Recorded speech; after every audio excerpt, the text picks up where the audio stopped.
Heart beat season 3 போன சீசனோட ரீகேப்ப ஒரு 3 நிமிஷத்துக்கு போட்டு காட்டிட்டு, அப்படியே ஸ்க்ரீன காட்டுனா, ஸ்க்ரீன்குள்ள ரவி தான் ஃபர்ஸ்ட் இன்ட்ரோ.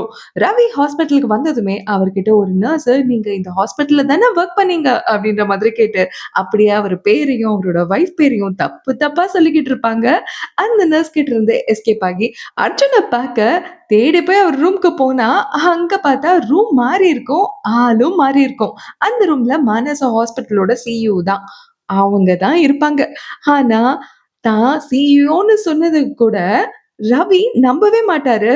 அப்புறம் அந்த நேம் போர்ட பார்த்து, அங்க இருந்த பொண்ணுகிட்ட கேட்டு தெரிஞ்சுக்கிட்டதுக்கு அப்புறம் தான், மானசா அந்த ஹாஸ்பிட்டலோட சிஇஓ அப்படின்றது அதுக்கப்புறமா தான் நம்பினாரு. அப்போ அவங்களும் ரவி கிட்ட சும்மா கெத்தா தாங்க பேசிக்கிட்டு இருந்தாங்க. ஓவர் ஆட்டிட்யூடா பேசிட்டு இருந்தாங்கன்னு கூட சொல்லலாம்.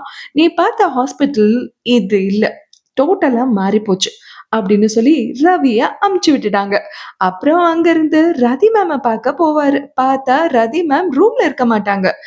இப்போ அவங்க இங்க சீஃப் டாக்டரா இல்ல அப்படின்னு சொன்னதுமே, ரவிக்கு செம்ம ஷாக் ஆயிடும். ஹாஸ்பிட்டல் மொத்தமும் மாறி போயிருக்கே அப்படின்னு பார்த்துக்கிட்டு இருப்பாரு. அப்பதாங்க ராக்கிய மீட் பண்ணி பேசுவாரு. "ஹாஸ்பிட்டல் ஏன் மாறிடுச்சு?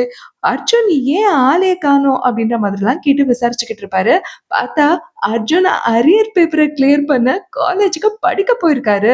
ரதி மேம் எங்கன்னு பார்த்தா ரொம்ப வருத்தப்பட்டுக்கிட்டு இருக்காங்க.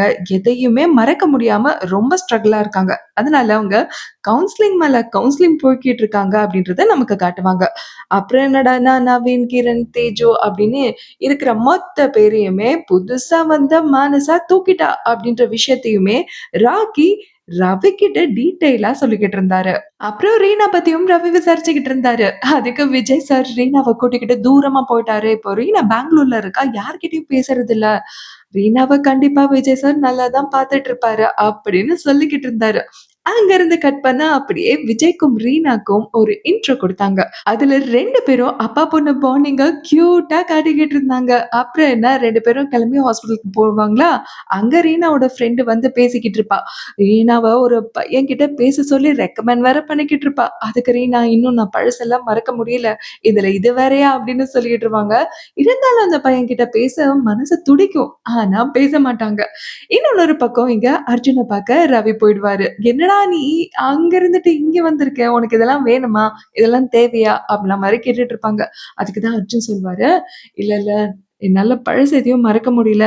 எங்க இருந்து ஆரம்பிச்சதோ, அங்கேயே நான் மறுபடியும் வந்திருக்கேன்." அப்படின்ற மாதிரி சொல்லி ரொம்பவே சென்டிமெண்டலா பேசிக்கிட்டு இருந்தாரு. அப்புறம் ரீனாவும் இன்னும் என் மேல கோவமா தான் இருக்கா. அவ அப்பா பத்தி சொல்லாம இருந்ததுக்கு காரணம் ரதி மேம். அவங்க மேல கோவப்படாம என் மேல கோவப்பட்டுட்டு இருக்காடா! அப்படின்ற மாதிரி ரவி கிட்ட சொல்லி ஷேர் பண்ணி ஃபீல் பண்ணிக்கிட்டு இருப்பாரு. நாளைக்கு எபிசோட்ல இன்னும் என்னலாம் நடக்க போகுது அப்படின்னு பார்க்க மறக்காம சேனல சப்ஸ்கிரைப் பண்ணி சப்போர்ட் பண்ணுங்க. இந்த வீடியோ பிடிச்சிருந்தா லைக் பண்ணி ஷேர் பண்ணுங்க.